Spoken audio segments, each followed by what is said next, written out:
What actually makes a piece of graphic design good? It's a big question and a tricky one to answer because design can be so broad. Sometimes it's a single logo. Sometimes it's a full campaign with dozens of assets. Some designs are minimal, others are full of complexity and nuance, and both can be effective when done well. But if you're just starting out, you might be wondering, how do I know if my work is on the right track? What should I look for in a layout, a poster, a flyer, even a website? If you're learning design and want to feel more confident in what good actually looks like, there are some key criteria you can keep in mind. If you want to improve your design, you don't just need more practice, you need better criteria. Because the better you can judge your own work, the faster you will grow. Here are 10 things to look out for. Number 1. Not too many ideas. One of the biggest mistakes beginners make is trying to cram too much into one design. Good design will focus on one clear idea. That's what makes it instantly understandable and comprehensive. Good design has focus, and everything in a layout should serve that one idea. Even complex layouts can present a clear focus. To quote Anton de Saint-Exupéry, "Perfection is achieved not when there is nothing more to add, but when there is nothing left to take away." A good rule of thumb, if you have to explain too much, you're probably doing too much. Number 2, design with purpose. Now, good design doesn't just look nice, it does a job. Visual communication will typically aim to do a variety of things: inform, inspire, or promote. Every decision you make, color, layout, type, should be helping to achieve the goal of doing a good job. To quote Steve Jobs, "Design is not just what it looks like and feels like, design is how it works." You could have a gorgeous layout, but if it doesn't help the viewer understand what to do, it's not working. When you're designing, always ask, what is this for, and what is it trying to do? And once you've created your work, always ask, is it communicating the intended idea well, and could it be doing it better? Remember, design should not just be aesthetically pleasing, it should also work. Number 3, create a clear hierarchy. Hierarchy is how we guide someone's eye through a design. It's the order of information. It determines what someone sees first, second, and third.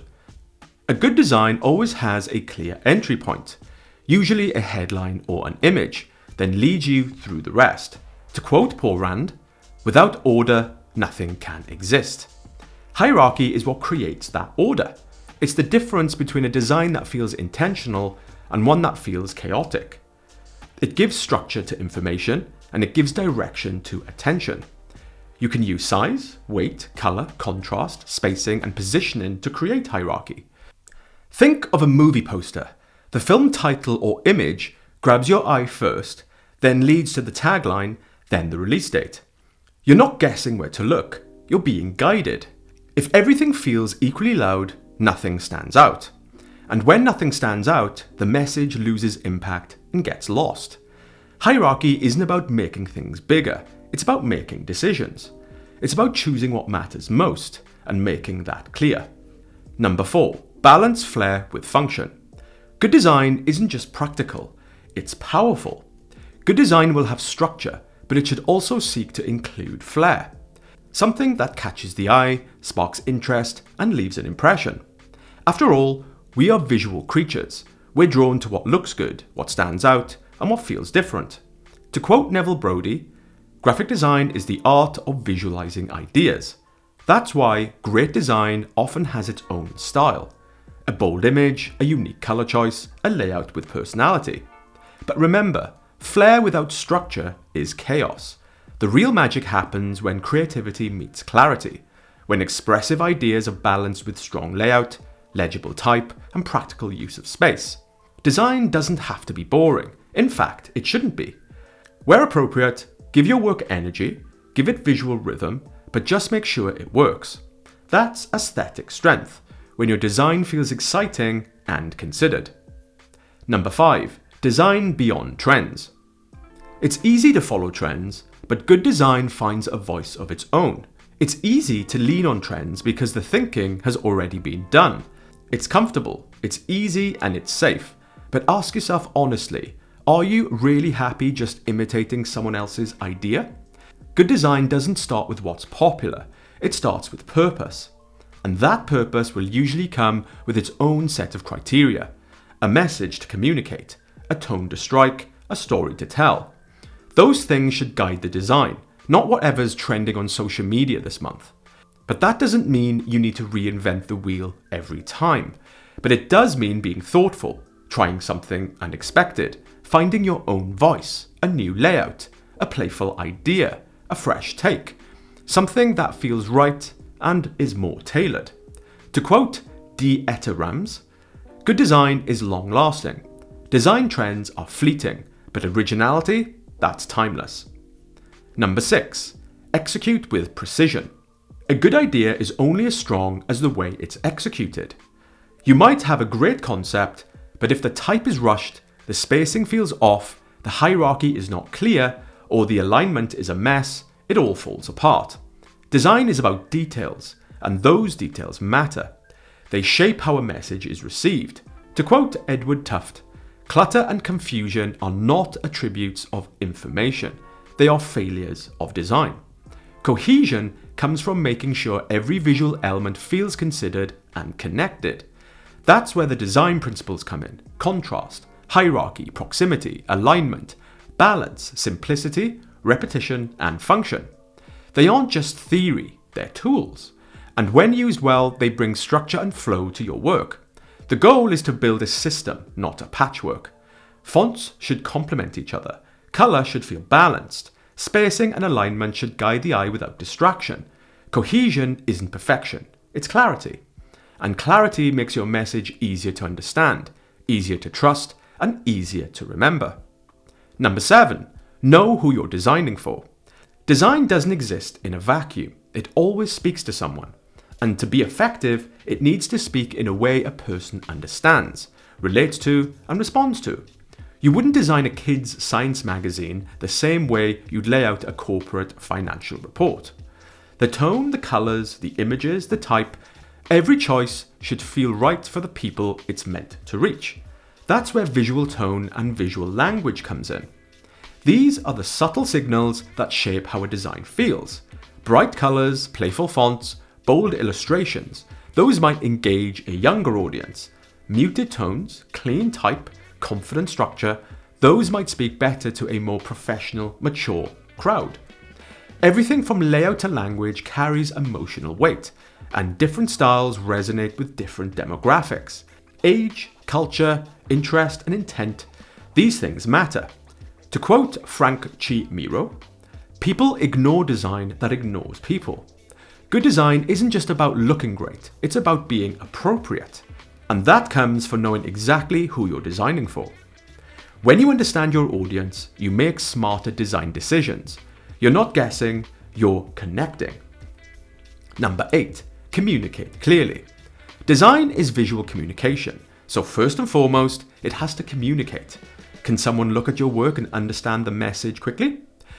If they're squinting or second guessing or trying to figure it out, it's not doing its job.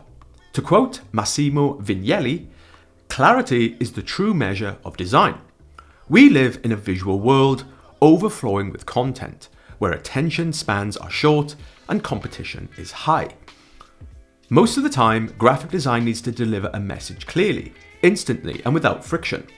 But that doesn't mean all design has to be simple. Sometimes complexity can be part of the story, part of the mystery, the discovery, the experience. And if that's intentional and part of the goal, that's okay. The key is knowing the context. Clarity might mean being bold and minimal, or it might mean creating a layered, immersive layout. As long as it serves the purpose and guides the viewer where you want them to go, when in doubt, simplify. Clarity always wins. Number 9, create emotional impact. The best designs aren't just seen, they're felt. Maybe it's the energy of a festival poster, or the trust you feel from a clean tech brochure, or the warmth of a charity logo. To quote Milton Glaser, there are 3 responses to a piece of design: yes, no, and wow. Wow is the one to aim for.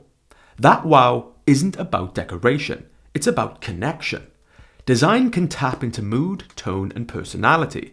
It can create excitement. It can build trust. It can spark curiosity. It can even create a sense of belonging. Emotion is what makes something memorable. We might forget the exact layout. We might even forget the font, but we remember how it made us feel. And that feeling influences behavior. It makes someone buy. It makes someone trust. It makes someone share. And it makes someone care. Good design communicates. Great design resonates. If your work can make someone feel something intentionally, that's when it moves beyond functional and becomes powerful. Number 10, design with flexibility. Finally, good design isn't rigid, it adapts. A strong brand system works on a billboard and a mobile screen. A great layout looks good printed and posted online. To quote Ott L. Eicher, a good system allows for freedom. That's where versatility really is. It's not fragility, it's flexibility built on structure. When working on a piece of design, ask yourself, will this design still work in different sizes, formats, and platforms? Will it survive in black and white? Will it still make sense when simplified? Versatility isn't just about resizing, it's about scalability, the ability to hold up across multiple uses without losing clarity or character. Strong design isn't dependent on one setting. It works wherever it needs to live. So those are 10 key criteria that define good graphic design, from clarity to craft to purpose. These are the things to keep in mind whether you're working on a small personal project or a big professional one. And here's the thing, you won't get all 10 right every time. That's okay. The point is to think about them, to practice with purpose, reflect on your work, and refine your skills over time. Because the more you design, the better you see. And the better you see, the stronger your work will become. Keep showing up, keep asking questions, and remember, good design isn't just about how it looks, it's about what it does and how it works. So next time you create something, stop and ask yourself, is it clear? Is it speaking to the right audience? And is it doing what it's meant to do as well as it can? That's how you grow, and that's how you design with intent.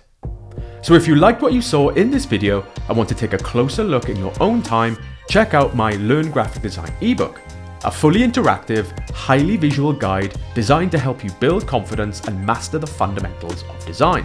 Packed with over 300 pages of essential design theory, practical guidance, templates, video content, and real-world examples from professional designers, this ebook provides university-grade education at an accessible price. This is your complete learning path to becoming a confident designer. And best of all, it's a one-time purchase with unlimited future updates.